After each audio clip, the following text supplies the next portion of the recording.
sometimes I think people, if they look at houses, they think they have to buy one. And a lot of times we look at houses and we look at 3 or 4 or 5 and they decide they're happy and they don't move. And they call me in 5 years when they are ready or whatever. Just because we go look at a house doesn't mean you have to move. You know, you may decide you don't want to. See how you do under pressure. Oh. Yeah, I've been wanted this. I feel like this is the only genuine conversation we have like all week. Myself up, moving on to the better. Laura Bryant, welcome to the Willpower Podcast. How are you doing? Hey, doing great. So we've already done this before. You've been on the Real Deal podcast. Alfredo and I get the chance to interview you, get to know your story a little bit more. I'm so glad that you came on Willpower so we can kind of get a little bit more of your story. I want to start off by quoting the stat, and I wrote it down to make sure that I said it word for word, because I love numbers, I love data, but it says the average agent in the United States sells an average of 10 homes a year. The average Tulsa, Oklahoma area agent sells 7 homes a year. Laura Bryant sells a home every 6 days. And I love that. You posted it on social media and I was like, man, that's insane. Like, to tell you like what the market has done the last couple of years. And to recap your 2024, I don't know if your lucky number was 3 with the exception of a 5. So you sold 53 units, $33.3 million. Amazing year. Congratulations. Hey. But that also seemed pretty similar to 2022. Was it a little bit higher, or what was your 2022? Similar to 2023. 2023. Yeah, 2023. It was 32 and a half. 32 and a half. So you increased by just a little bit. But when I say just a little bit, it's in like what some people call the worst year lenders and realtors have had in a long time. People felt like 2023 was really hard, and really 2024 was hard. So I was thankful to have very solid years and sustain both of those years. So that was really great. And that's incredible. And the main thing why I wanted to have you on is to tell a little bit of your story. Let's get into a little bit of how you're doing what you're doing, which is you've really tapped into the luxury market here in Tulsa, Oklahoma. So I want people that are listening to truly understand what that looks like, because I feel like a lot of people, especially that have never been to Tulsa, they kind of don't think of luxury when they think of Tulsa, Oklahoma. But today we're in this beautiful new condo downtown Tulsa, Davenport. And 28 units. You took us around a little bit, and we'll have some different content after this for people to kind of get an idea of what the condos look like, and an idea of numbers as well too. But one of the things I wanted to start off with was like, how did you even land something like this? I know that you're partnered up with another agent, but like, how does an agent even land like a deal like this? So Mike Keys and I are selling the remaining units in here, and how we landed this was we sold the units. So we've sold many units in here with our own clients. Him and I both have. And so that certainly got the attention of the developer, that we have the clientele that is going to buy in this building. We've closed multiple units in this building. And so when they got down to the 8 remaining, they decided, who has sold more in this building, or sold it all really in this building, and it was Mike and I. And so that was just a natural fit. We knew the building, we had sold here, and we liked the lifestyle that it offered. I mean, this is urban living, this is downtown Tulsa, this is for people that, the clientele is probably somebody that travels a lot. They want that lock and leave concept. Maybe they're an empty nester and they have houses in other places, and they want something that they can just walk away from here in Tulsa, but still be able to have a presence in a place here in Tulsa. Or maybe it's, somebody that's in the business arena and they're traveling all the time and they don't want to worry about the yard and the maintenance and the upkeep and I mean, today it's freezing cold today, is the faucet dripping, is a pipe bursting? You don't have to worry about any of that here at the Davenport. You can just leave, go on your trip, go on your business trip, whatever the situation is, and just come right back to exactly how you left it. Yeah, and I think that as we are kind of evolving, I feel like people are being attracted to even smaller spaces, just to be able to not have to have the hassle of maintenance, but you still have like where we're sitting at today. This is the 10th floor, Correct. and you don't have to feel like, oh, I don't have like a house to entertain people. Like you can literally come up here and there's so much to do here that you could easily entertain somebody. Absolutely. So the 10th floor, it's 10,000 square feet. So all the residents that own here have access to this floor. And so this floor is really supposed to be an extension of your condominium. So, during the work week, most of the residents that lived here are still very much working and have a business presence. And so, maybe during the week, they just want quiet time in their own individual unit, but maybe there's a game on and they want to bring some friends over and they want to watch a ball game up here, or, the OU game, OSU game, whatever. Maybe they want to have a happy hour on a weekend and they want to have 15 of their friends up here. So it makes you not have to have a large space every single day, but your space can grow. And think of this 10th floor as kind of an extension of your living room. We've got expansive outdoor space with views of all of downtown Tulsa, beautiful during the day, fabulous at night. So this allows people to live in a smaller space daily, and then they can grow. And if they want to have a party or host an event, they can do that in this space. Was somebody already like, was there a different agent listing the properties that you brought your buyers to? So the developer was selling them himself. Okay, gotcha. That's And kinda then, so they were having a lot of success selling them themselves. And so Mike and I had sold multiple of the properties to clients of our own and really had created a lot of exposure for the building. And then when they had the remaining units, they tasked us to finish getting those sold. So the last podcast that we did, it was mainly like our audience is like lenders and agents. This one, it's kind of like a little bit all over. There'll be some agents, some lenders that tune in, but what I wanted to point out is I feel like people always kind of want like the hack, like how do I get to tap into the luxury market? But kind of what I'm hearing is that the way that you guys earn to be the listing agents for this is by pretty much pretty much bringing the buyers to where it's like, instead of focusing so much of like, how can I get a meeting with that developer? It's like, how can I get a buyer to get in front of that developer to potentially have a chance to list, the remaining properties? Is And that that's the way with houses too. Sometimes that's how you get a seller's attention. If you have a buyer that matches with their particular house, sometimes a seller is not a seller. Sometimes there's somebody that's enjoying their home just fine. And when you say that you have a buyer, and, if they've been loosely thinking about moving, or, everything is ultimately for sale for the right price. So sometimes a seller is not a seller that has formally raised their hand and said, I want to sell my house. Sometimes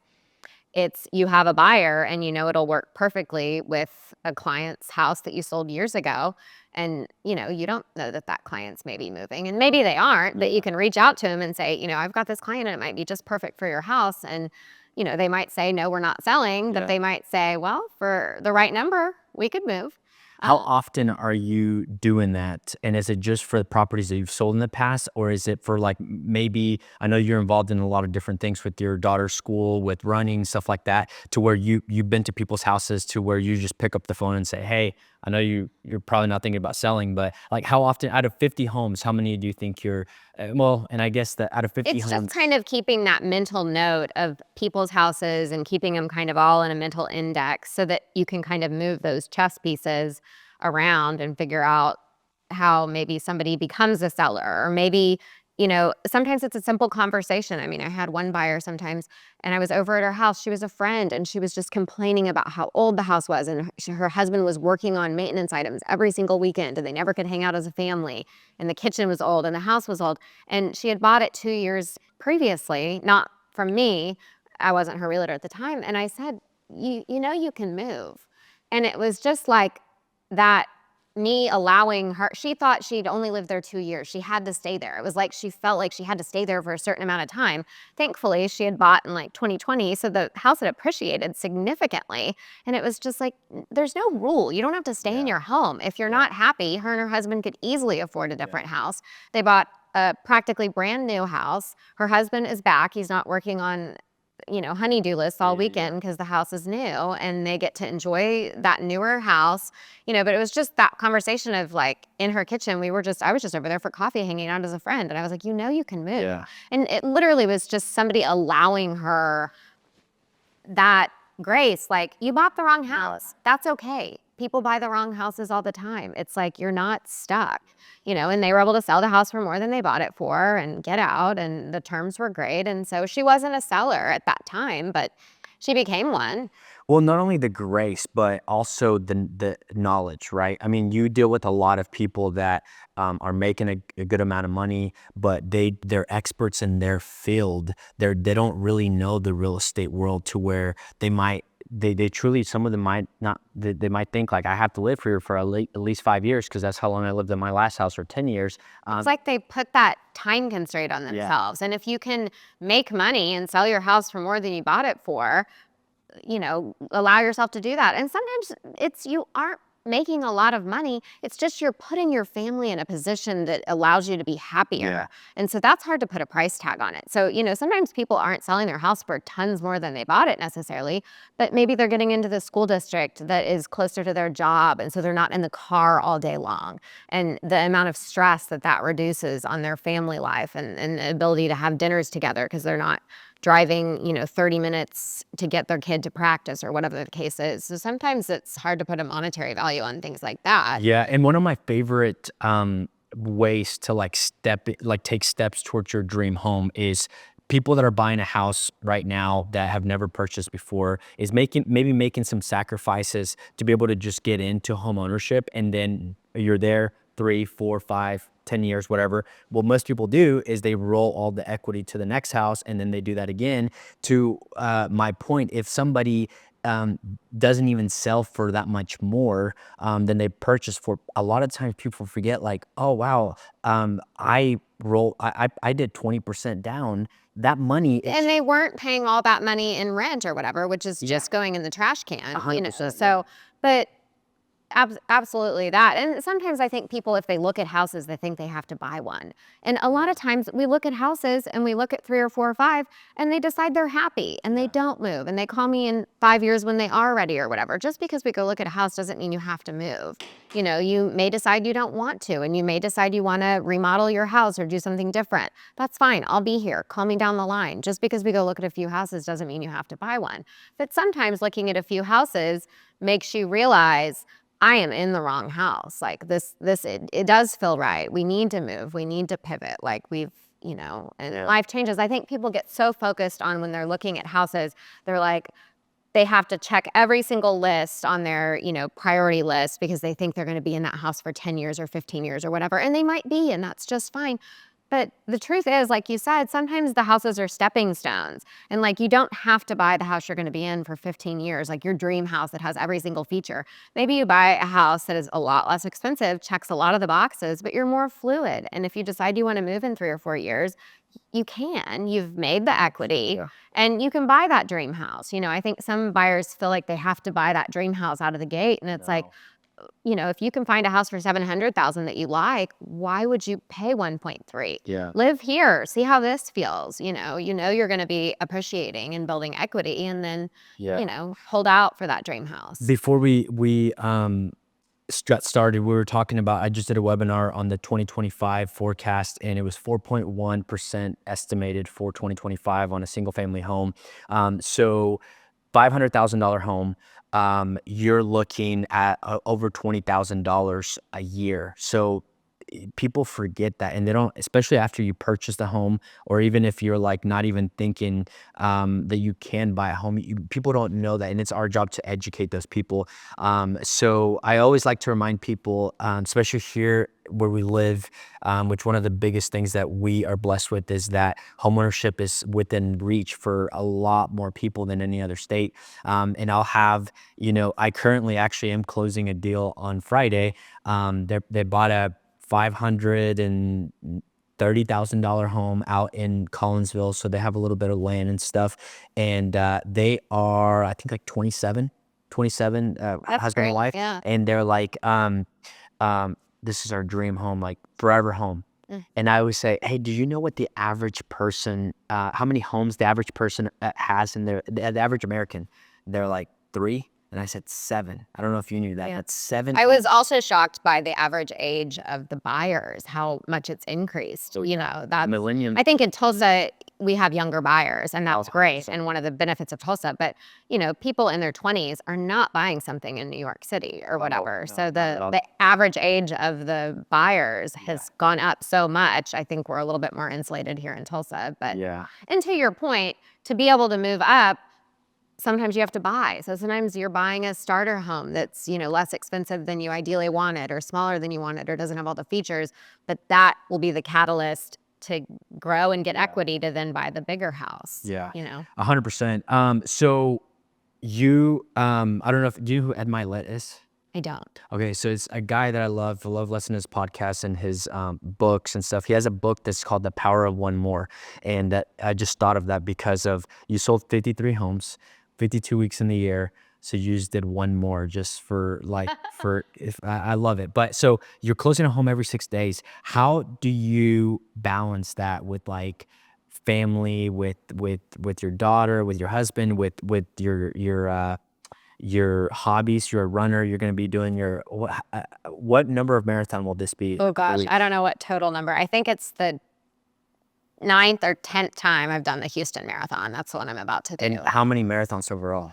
I don't know. I There's don't that estimate like 20 plus, 30 plus. Oh, not that many. Probably closer to 20. Okay. Yeah. And I I usually do 1 to 2 a year. I can't break my streak, so I have to do. I signed up to, or didn't get to sign up because I was too late, but it would have been cool to do Houston again. I did my first one in 2024, and so if I get one this year, I can do one a year for the rest of my life. But so how do you balance all of that?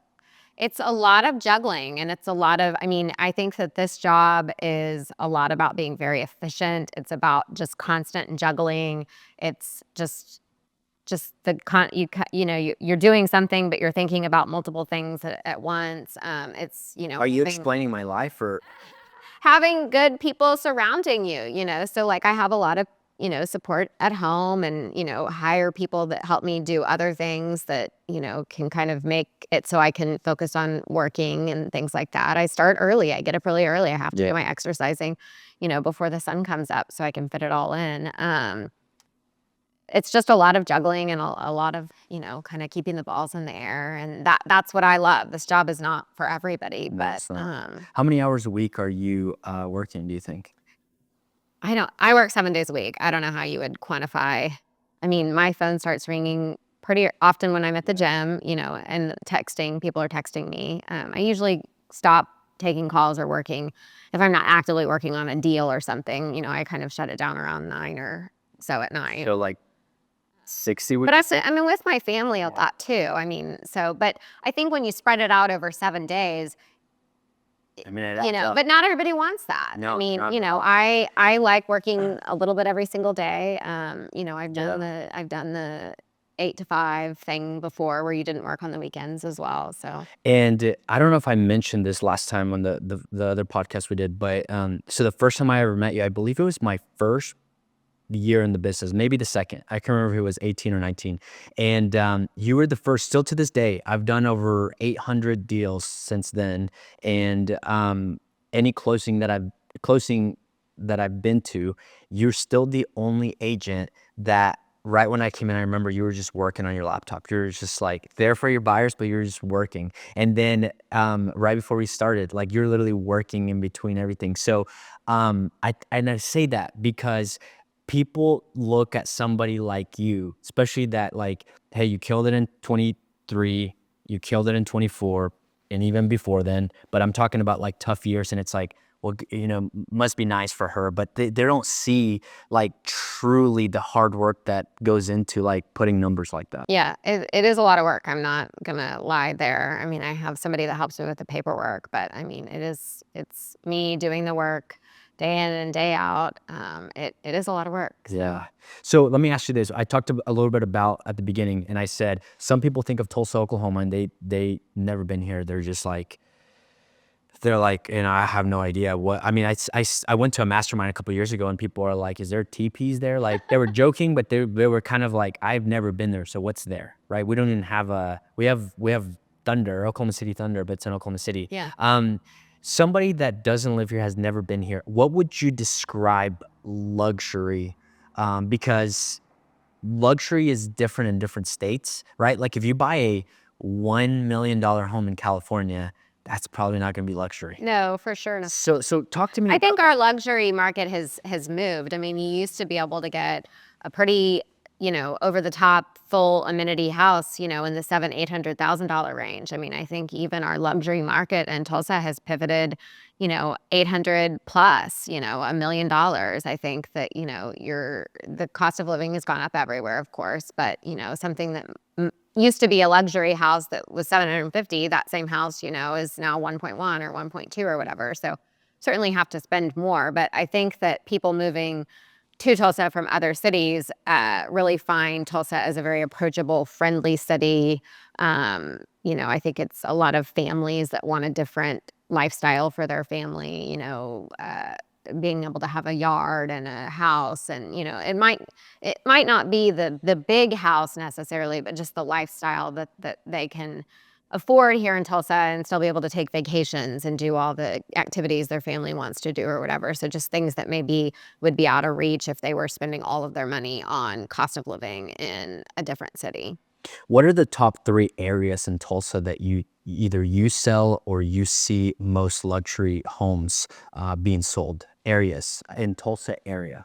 So I think that the most expensive houses in Tulsa, and obviously there's expensive houses in Jinx and Bixby in different parts, but if you think of kind of Philbrook and Utica Square as kind of the most expensive and then kind of go out from there, that's usually a good way to kind of simply explaining it to somebody. But there's multi-million-dollar houses in Jinx and Bixby and Broken Arrow and Owasso, all of our adjacent cities. So there's not just one luxury market. And what luxury means is different to some people. To some people, luxury is owning land. To some people, luxury is living at a place like this, the Davenport, where you don't have any land and you don't have any maintenance and you don't have any upkeep, but you have over the top amenities. And some of the clientele that moves here did have expansive 7,000-8,000 square foot houses that were on 1 acre, and they found that they didn't use those rooms, and so they wanted to downsize to something that was still very luxurious, but that fit their daily needs and only the rooms that they're going to use on a daily basis, not all these extra rooms that get used once a year. Yeah, and I think that we forget about that. Like I'm not a big land guy, but there's people that will That's their that's their thing. idea of And we luxury. have that option here. Like Absolutely. like if that was your thing, my thing, and we lived in California and we were homeowners and even like had a $2 million home, it would be like nearly impossible to do that. So, but let me ask that again to see whether it's buyers that you've helped or just the top 3 pockets that you would see. Because like I agree with you as far as like Midtown, Philbrook area, but then you have places like Stone Canyon. You have places like Absolutely. So Canyon, that Miracle Mile area out in the Jinx Southeast School District has some really spectacular houses, but there's some super high-end stuff on the west side of the river as well. Big palatial houses, in nice gated subdivisions on the west side as well. So would you say like Midtown, Stone Canyon, and that Jinx Miracle Mile? I didn't know it was called that. Yeah, that little quadrant right around Jinx Southeast, Miracle Mile. Kind of just a Tulsa term. I live over there, and I've never heard of it called that. Yeah. Wow. Well, okay, that's good to know. So would you Kind of the newer but older Jinx houses, the stuff that was built like in the 2000s, 2010s, because it's just right there by all that shopping. And So would you say that those are the top 3 in Tulsa I would say area? some of the top 3, yeah, for sure. Okay. Definitely. And then one of the questions that you love asking me at the end of every year is like, what are your predictions for 2025? Yes, let's talk about that. So I gave you what are some of your predictions based on what we've talked about, and then I do have a question that I want to ask you. So I know you've shared some stuff on social media. You've had conversations with different agents, myself as well. So what do you see in 2025? So I think that the rates in the 6s, I think like we'll see a little volatility, but I think it sounds like they're going to be in the mid sixes, kind of shake Low like sixes. Some people are saying high fives. I don't see that. somewhere in there, but just the 6 in the number is, making things, maybe somebody couldn't afford something at a 7.5% interest rate, but just getting into the 6s has now pivoted them to the place where they can think about moving. Because I think there is a lot of people that are unhappy in their houses and they have not been able to do anything about it, because to move to a different house means that they're going to make sacrifices. They're going to have to go into a smaller house or spend a lot more money or whatever. And they've purchased during COVID because things were so frantic. And, now it's 3, 4, 5 years later, and they've decided they don't like that house anymore, but they didn't not like it enough to be able to tolerate a 7 or a 7.5% interest rate. So I think that there's going to be a lot of those people entering the market. All the people that have been saying, I'm going to wait for rates to come down, or I'm going to wait for things to be more affordable. Like, I'm sure those people are kicking themselves because, rates are not going to be in the 2s and 3s. That's just not happening. Things are not going to get more affordable. Things are going to just continue to appreciate. So the longer you wait, the more you're going to be paying for the exact same house. I mean, we've seen that across the board. A house that was $700,000 a couple of years ago is now, $900,000 or whatever. And it's like, oh, I bet you wish you would have bought it then. Yeah, one of the things that I've said many times before is like the best time to buy a home was like 50 years ago, and the second best time is today. Absolutely. If you can afford the payment, if you feel comfortable with it.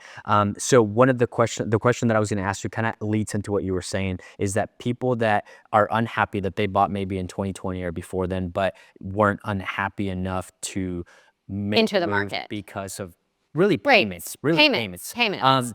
What they what they need to remember is that they need to remember that all the equity that they've earned, All the equity. they can actually use that not only to put a big down payment, but also to get an even better rate down. Right now in the pipeline, I think I have 2 deals that rates are in the 4s, like 4.99, and it's because Absolutely. it was purchased. Now you can only purchase a rate so much without the help of a seller. So my next question for you is, do you see 2025, or where we're at right now, as a buyer's market or as a seller's market? I think we're still more in a seller's market. So we don't shift to the buyer's market until we have at least 6 or more months of inventory. And we aren't there right now. So while sellers are negotiating on price, on maybe closing costs, on terms, on things like that, um, it is still more of a seller's market due to the inventory issue. Okay. I mean, so buyers are not having to pay full price. A lot of people just wouldn't enter the market because it was intimidating. Yeah. I mean, you have to go look at a house for 30 minutes, and then you have to over asking price offer on the house, and then you have to get into a bidding war. I mean, a lot of people were just like, no, thank you. Yeah.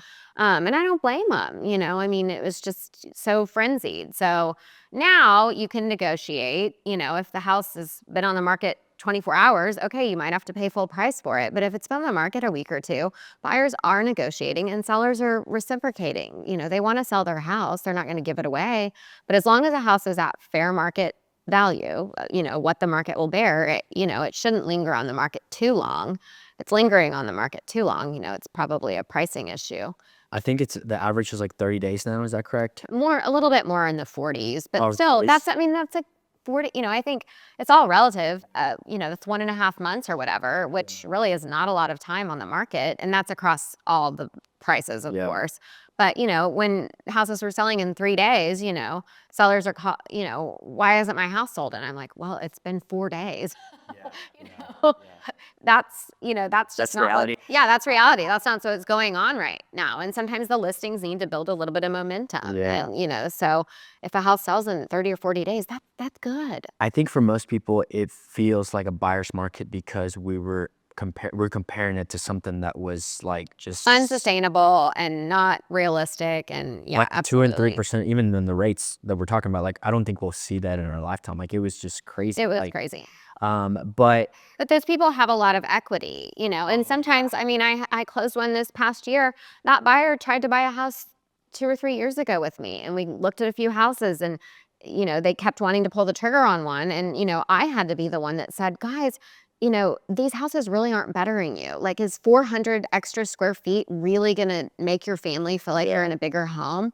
And, they were like, it really won't. Like, 400 square feet really isn't helping us out. And so, the answer was that it wasn't the time to buy. And they stayed in that house. They built equity. The house, we sold it for twice what they paid for it. And so they had a huge amount of equity. And this year, they were able to buy a house that was twice as big as their current house and, had a huge yard and all the space for their kids, a 3-car garage. And it's like, aren't you so glad you didn't overpay, because it would have been during COVID, for that 400 extra square feet? You guys waited and you built all that equity. And now you have this awesome house, all the square footage, all the land. Like, you had to be patient. Yeah. But, that was a case where I talked them out of buying. I was like, it's not the right time, guys. Like, you can live in your house for a little bit longer, build a little bit more equity. Like, 300 or 400 square feet is really not worth you moving. Yeah. Let me ask you, does luxury listings and buyers, does that follow the same trend as, like, if it's a buyer's market or a seller's market? Is it the same thing for, like, luxury homes as well too, or would you say it's a little Our different? luxury houses have more month in supply, so end of month inventory. So, Okay, so so in the lower price points, they might have 2 months of inventory or whatever, and in the luxury markets, they might have 4 or 5 or 6 months of inventory. And it depends on the area. Are we talking about Owasso? Are we talking about Midtown?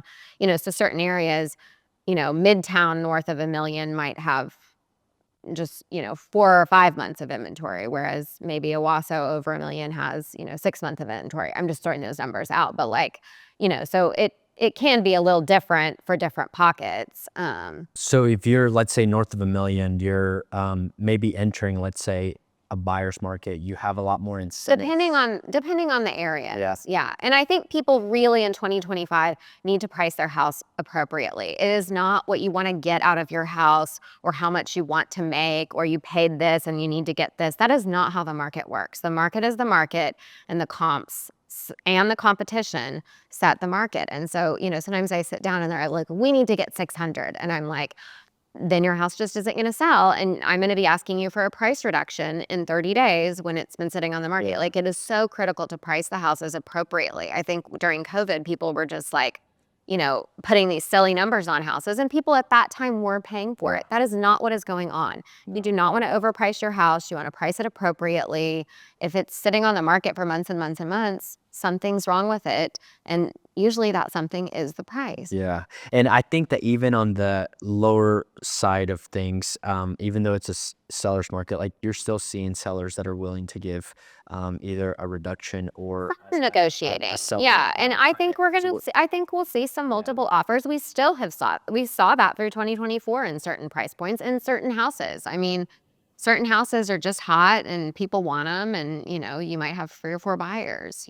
So going back to how you were able to become a listing agent at this place that we're at today, that you were hired because you have the experience, you proved yourself that you had the buyers and everything. So it plays a role having the experience when you're in the luxury market in there. It does, but you don't know where those leads are going to come from. And so, while I sold that volume and my average sales price, if you take the 33 million divided by the 53, the average sales price is very high, but that doesn't mean that's what I'm selling all day long. I can sell a $60,000 condo or, a $3 million house and everything in between, because, the person that buys a $100,000 house or whatever might have a brother that can buy a $2 million house. So, I mean, you really have to be able to be willing to do everything well, give everybody the same opportunity, the same amount of time, Yeah. because you just don't know where those leads are going to come from. And some of my biggest properties have come from, smaller deals. Yeah. She's not lying about that. She this year we didn't do the deal, but there was a deal that I came into to try to see if we could salvage it. It was a condo. Yeah, it was like much was it? It was like a $60,000 or $70,000 condo. Oh yeah, so that low? I thought it was maybe like low hundreds, but I might have forgotten. It was in Shadow Mountain. I remember Okay, which sure. one. And the buyer was struggling with their financing.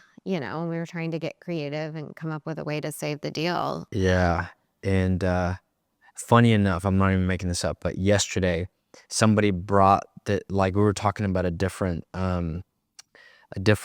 person, and then a company got brought up, and then I was like, I think that name sounds so familiar, and it was the same person. Looked it up, and as of November, that LO is not in the business anymore. Oh, So I was just very mind blown by all the stuff that you were telling me. It was pretty crazy. But okay, what I was getting at though is that it pays off if you have, because everybody has an average and everything. I understand that people sell lower. I mean, there's some agents out there that have a $800,000 average, but they've sold 4 homes, and one of them's 1.1. hmm The rest of them hmm are. So, what do you think the somebody like a seller, what are some mistakes that they're making if they don't go with somebody with experience? I think experience is so critical in being creative and figuring out how to negotiate, obviously, the marketing piece, but I mean, even just problem solving. I mean, this is just such a deep rooted problem solving job. I mean, even today I was dealing with a seller that had a contingent offer on a house and, they didn't want to lose the house they were buying. And the buyer on their house couldn't close until after they were supposed to close on the other house. And so they were going to have to take out a loan. But they had a lot of money, their house was owned free and clear. And so, I mean, they had reached out, no offense, to a lender and we're going to do the loan. And, that was but they were going to pay it off pretty much immediately. That was going to cost them, $13,000 or whatever. And so I was like, well, let's do this. Like, let's give these buyers the number that they want and that the clients were okay with. It was a little bit less than what they really wanted to do. But then we put in a rent back situation. So they no longer had to get the loan. They were able to close on their current house, rent it back from what would be the then owners. So they saved all the money on needing to get a loan. They were able to stay in their house. They were able to go ahead and purchase the other one when they needed to. They sold their house for slightly less than they ideally wanted to, but because they were able to do the rent back, not do a loan, they were able to save all that money. It allowed them to sell their house for slightly less than they really wanted to.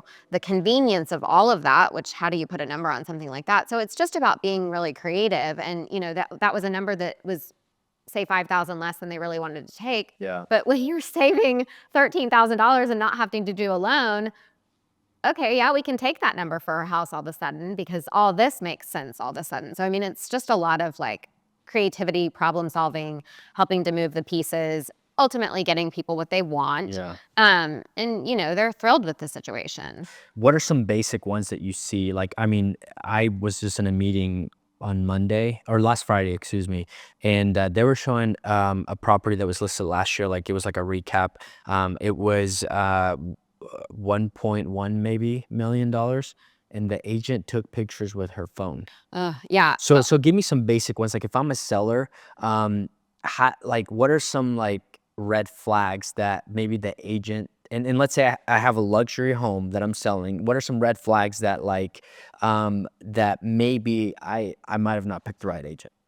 So certainly, I think it's fair to ask somebody how many houses they've sold or how many houses they sell a year or how many in that area or whatever. And if you are a listing agent going to an appointment and you maybe have not done a lot in that particular area, like partnering with a different agent that has, so you still can secure the listing. Yeah. You might have to be a co-lister and do it with somebody that's more experienced, but you're never going to get to that next level if you're not doing the work. And so you have to sell the houses and do all the work to be able to move your ball forward. And so I think a lot of people get stuck and they lose out on listings when maybe if they had just co-listed with somebody, they would have been able to take the opportunity. But photography is key. And I mean, I use vast media, Yeah. whether it is a $50,000 condo or a multi-million-dollar property, like Yeah. showcasing the property online with photos is a must.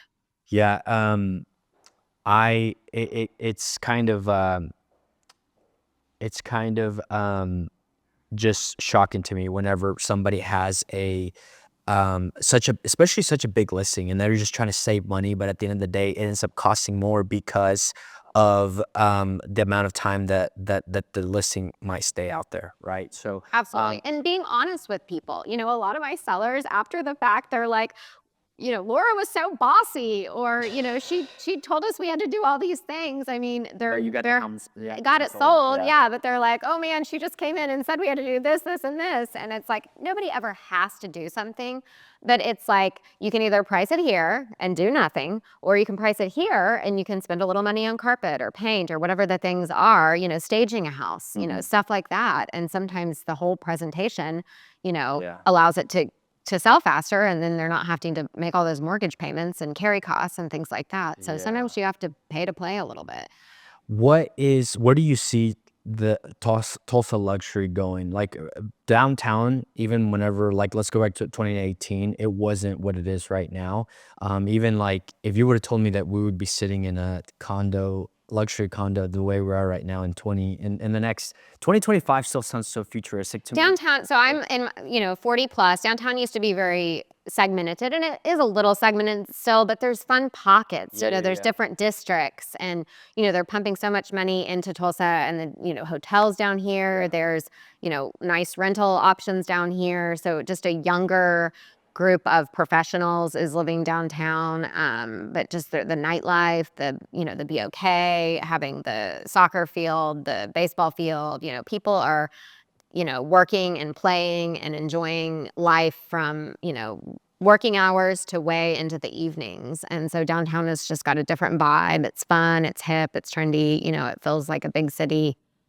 So yeah, I think it's exciting. Do you see anything specific that might come up in the next even like 3 to 5 years per se that that maybe other places have that we don't yet, but that may be on the way? Like not just downtown. I think just all the downtown. developing and the businesses, and I mean, just the concept, like even where we are, the idea of vertical living, which is not something that happens in Tulsa, but I think there are people that want to simplify and not have all these extra rooms that hardly get used, or the big expansive yard that they have to keep up or pay for or deal with, that the swimming pool that never gets used or whatever.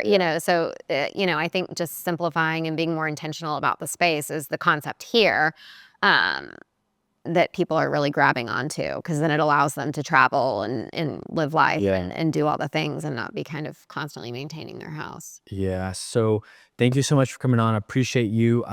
What are some last minute things that you'd like to say about the place that we're in today? Anything? Sure. So I think that you really have to experience it. I mean, I think you've figured that out firsthand. Like, I mean, you've just been kind of wide-eyed as you're coming through here. Yeah, I love It's it. just a fun lifestyle. You feel like you're in a big city. I mean, your, picture of downtown is what you're viewing, and you've just got all these fun things that are going on, the restaurants, the nightlife, the activities. I mean, you're just fully immersed in a big city, and it's just a different lifestyle and, luxury living. Overlooking the Tulsa skyscape. Skyscraper. Skyline. Skyline. We'll There get we it go. right. Tongue twister. Well, thank you so much for letting us tour this. I truly enjoy it. I'm excited for some other stuff that we're going to be doing here. And where can people find you, or how do they contact you if they're interested on just any questions, really? Sure. So we've got different sized units. We've got finished units. We've got unfinished units. There's 8 left. So we can do 1 bedrooms, 2 and 3 bedrooms. So Mike Keys and I are happy to provide any of that information. It's really easy to get in here, look at the common spaces like what we're in currently, and look at some of the units and figure out what is a good fit for you. Awesome. Thanks so much. Thanks. See how you do under pressure.